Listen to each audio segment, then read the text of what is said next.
مرحبا أعزائي المشاهدين في حلقة جديدة من برنامجكم عرب شو. هذه الحلقة ستكون عبارة عن تكملة للحلقة الفارطة والتي جاءت بعنوان الحرب الديمغرافية بين تركيا ومصر ضمن جيوبوليتيك العالم وتحديدا جيوبوليتيك الشرق الأوسط. ولقد شرحنا في الحلقة الفارطة كيف تدعو الدولة المصرية إلى الحد من الإنجاب وإلى كبح جماح النمو الديمغرافي، نظرا لأن مصر تجاوزت 100 مليون وسوف تتجاوز 200 مليون بعد 30 سنة فقط، بينما رأينا سياسة ديمغرافية معاكسة في الجانب التركي والذي يدعو إلى الرفع في عدد السكان والتشجيع على الإنجاب. ولقد شرحنا في الحلقة الفارطة كيف يلعب دور المساحة ودور الاقتصاد ودور البنية التحتية وأولويات الدولة في تقسيم ميزانيتها واعتمادها على التنمية البشرية من عدمه في تحديد هذه السياسات الديمغرافية. ولكن الصورة لم تتشكل بعد، ولهذا سوف نكمل تحليل هذه العوامل، ثم سنعطيكم خلاصة القول في آخر الحلقة وكيف ستؤثر هذه السياسات الديمغرافية على تشكيل الجيوبوليتيك أو فيما يعرف الجغرافيا السياسية لمنطقة الشرق الأوسط وللعالم عموما. وننطلق من آخر نقطة انتهينا فيها في الفيديو السابق بعد انترو الحلقة كالعادة.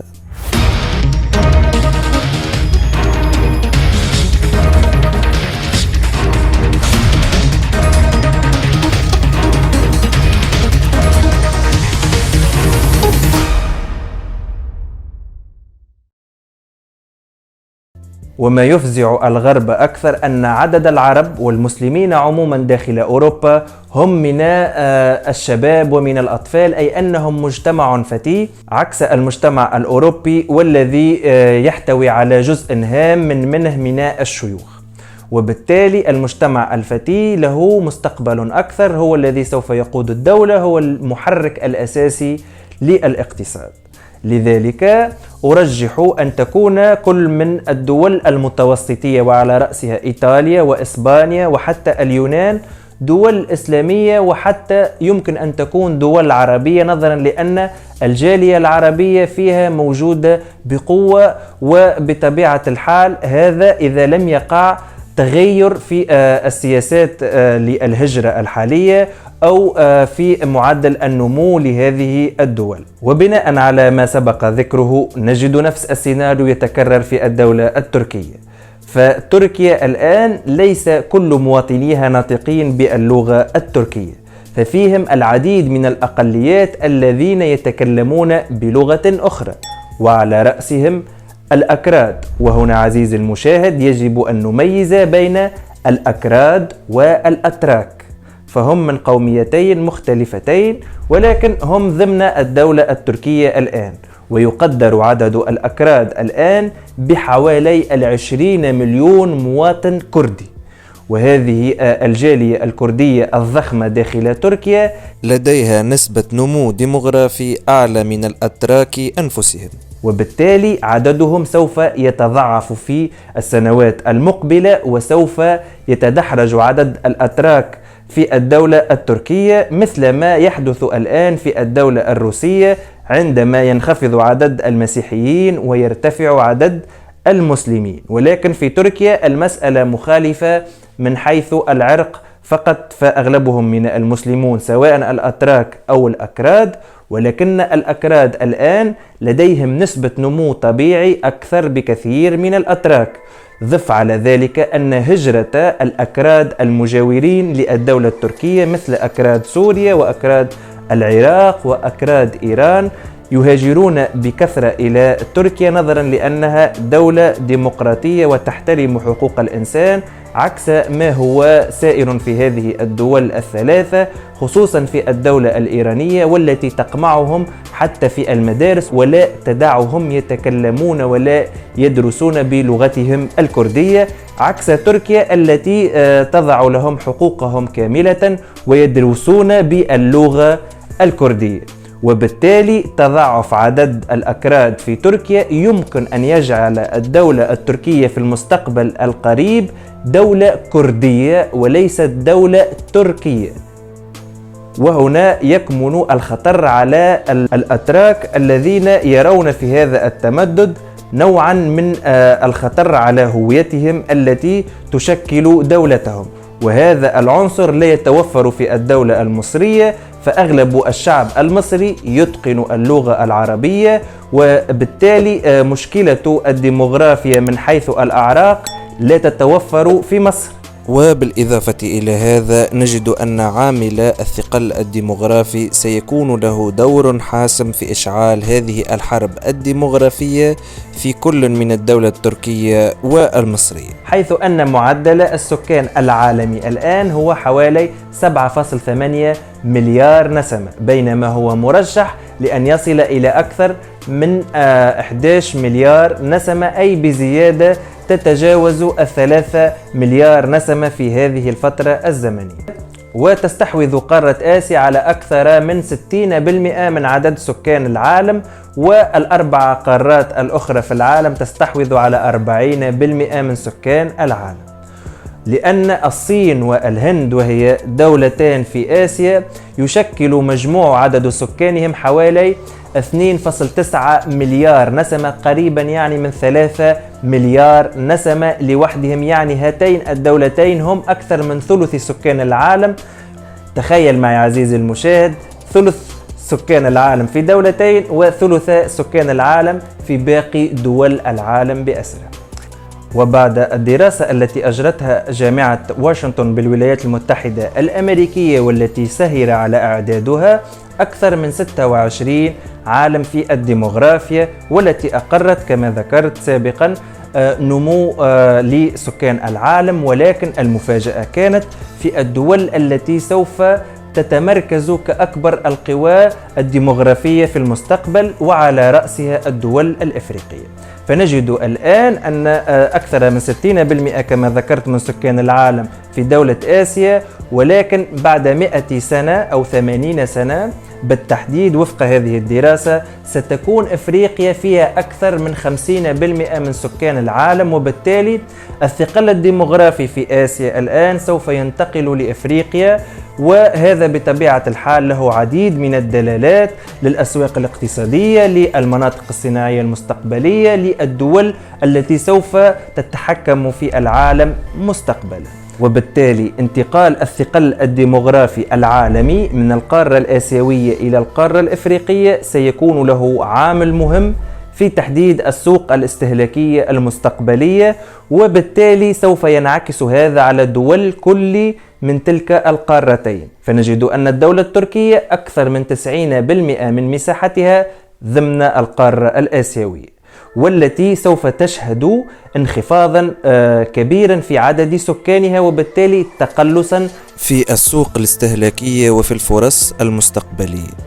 بينما نجد مصر والتي أغلب مساحتها ضمن القارة الإفريقية سوف تكون ضمن القارة الأكبر مستقبليا من حيث الفرص الاستثمارية والسوق الاستهلاكية، نظرا لأنها ستكون أكبر قارة من حيث عدد السكان. وبطبيعة الحال إذا كانت القارة التي أنت موجود فيها فرص اقتصادية أكبر، فهذا سوف ينعكس على اقتصاد بلدك، وبالتالي الدول التي ضمن تلك القارة سيكون لها شأن مهم في المستقبل، وستكون لها الأفضلية في التجارة عكس الدول التي ستأتي من القارات المجاورة والتي ستأتي من وراء البحار. وهذا بطبيعة الحال ضمن استراتيجية كاملة، وهي أن الاقتصاد بالإضافة إلى القوة العسكرية سيحددان النفوذ السياسي في العالم لكل دولة. وبذكر الجيش والقوة العسكرية، فإن كذلك النمو الديموغرافي وعدد السكان ونوعية السكان سيؤثر على الجنود والجيوش. فمصر الآن فيها أكثر من 1,000,000 جندي، سوف يتضاعف هذا العدد ليصل إلى 2,000,000 جندي، وسيكون جيش يافع عكس الجيش التركي والذي سيتقلص عدد جنوده نظرا لتقلص عدد سكانه. ولتهرم سكانه نظرا لارتفاع نسبة الشيخوخة فيه. وبناء عليه يمكن اعتبار الدولة التركية نموذجا للدول الأوروبية في تقلص نموها الديمغرافي وبالتالي تقلص عدد جنودها في المستقبل، بينما يمكن اعتبار الدولة المصرية نموذجا حي من أحد الدول الإفريقية لنموها الطبيعي وتضاعف عدد جنودها، وبالتالي تضاعف عدد الجنود يعني تعاظم القوة العسكرية للدولة. وكمثالا على هذه الدول الإفريقية سوف أقدم دولة نيجيريا، والتي يتجاوز عدد سكانها الآن أكثر من 200 مليون نسمة، بينما بعد 30 سنة إذا استمر نموها الديمغرافي على هذا الحال سوف تصل إلى 400 مليون نسمة. ولكن بعد أكثر من 80 سنة من الآن، يعني حوالي في 2100 ميلادي، سوف تصل إلى 800 مليون نسمة لتكون ثاني أكبر دولة من حيث عدد السكان بعد 80 سنة، وذلك خلف الهند ب1 100 مليون نسمة. وهذا لديه العديد من الدلالات كما ذكرت اقتصاديا وسياسيا وعلى الدول التي ستقود العالم والدول التي سوف ينقص أو يحتدم تأثيرها في المستقبل. فمثلا دولة مثل الصين قام اقتصادها على العمالة الرخيصة، لذلك نجد أن الصين جلبت تقريبا كل ماركات الصناعة في العالم داخل الصين، نظرا لأن تكلفة العمال الصينيين منخفضة جدا وكفاءة متدربة وعالية التقنية. ولكن بعد 80 سنة سوف ينخفض عدد سكان الصين إلى النصف، وسوف تحل دول أخرى مثل نيجيريا، مثل الكونغو والتي سيتجاوز عدد سكانها 360 مليون نسمة، مثل الباكستان، مثل إندونيسيا، مثل تنزانيا، مثل أثيوبيا. كل هذه الدول سوف تتجاوز 300 مليون نسمة، وبالتالي ستكون دول عملاقة ديموغرافيا وسكانيا. وبالتالي هذه الدول سوف تستقطب العديد من الشركات نظرا لتدني أسعار لعمالها وارتفاع عدد سكانها، وحتى السوق الاستهلاكية ستكون ضخمة بمئات الملايين، عكس دول أوروبا والتي سوف تنخفض إلى أكثر من النصف. وهذا يفسر تسميتها بالقارة العجوز، نظرا لأن عدد الشيوخ فيها متزايد وذو نسبة كبيرة مقارنة بالشباب والقوى العاملة. بالإضافة إلى ذلك نجد أن لتركيا مشاكل من نوعية أخرى وأكبر وأكثر عمقا وتأثيرا على الاقتصاد في المستقبل، وهي شيخوخة المجتمع التركي. فالآن يقدر عدد الأتراك فوق 60 سنة بحوالي 6 مليون ونصف مواطن تركي، بينما من المرجح أن يصل في سنة 2050 إلى أكثر من 20 مليون مواطن تركي فوق 60 سنة.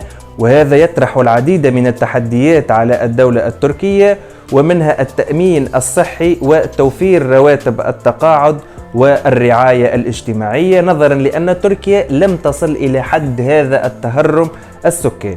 وهذا ما نلاحظ أنه عامل أساسي في المستقبل سيحدد قدرات الاقتصاد التركي.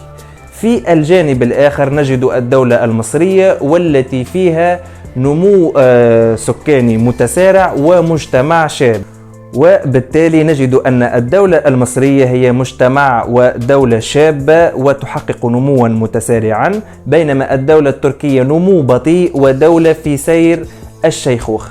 وهذا بطبيعة الحال يلعب دورا مهما في الاقتصاد. لذلك هذه الحروب الخفية التي تشنها هذه الدول من أجل تحقيق نمو الديموغرافي، خصوصا الدولة التركية والدول الأوروبية التي ذكرتها في الجزء الأول، هي مسألة حياة أو موت، لأنها تدرك جيدا أنه في بضع سنوات القادمة سوف يختلف الأمر عما عليه اليوم، وأوروبا تعي ذلك جيدا. لذلك تقوم بالحروب في الدول العربية، ومنها سوريا ومنها العراق ومنها العديد من الدول العربية الأخرى، نحو قتل وتهجير العرب منها. فمثلا سوريا كانت فيها أكثر من 20 مليون مواطن سوري، ولقد تم القتل الملايين فيهم وتهجير ملايين آخرين، وبالتالي استفادت أوروبا من المهاجرين السوريين أو اللاجئين السوريين،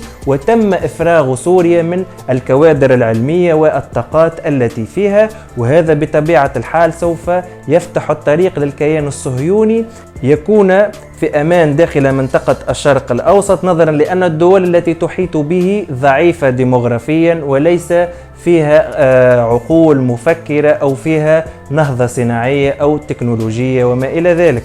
ويمكن أن نفسر كذلك أن فرنسا التي قتلت أكثر من نصف الشعب الجزائري في حرب التحرير كان هدفها هو محو العرب والمسلمين من الجزائر وإحلالهم بمواطنين فرنسيين أو مواطنين عرب ولكن مسيحيين، وهذا بطبيعة الحال يخدم رؤيتها.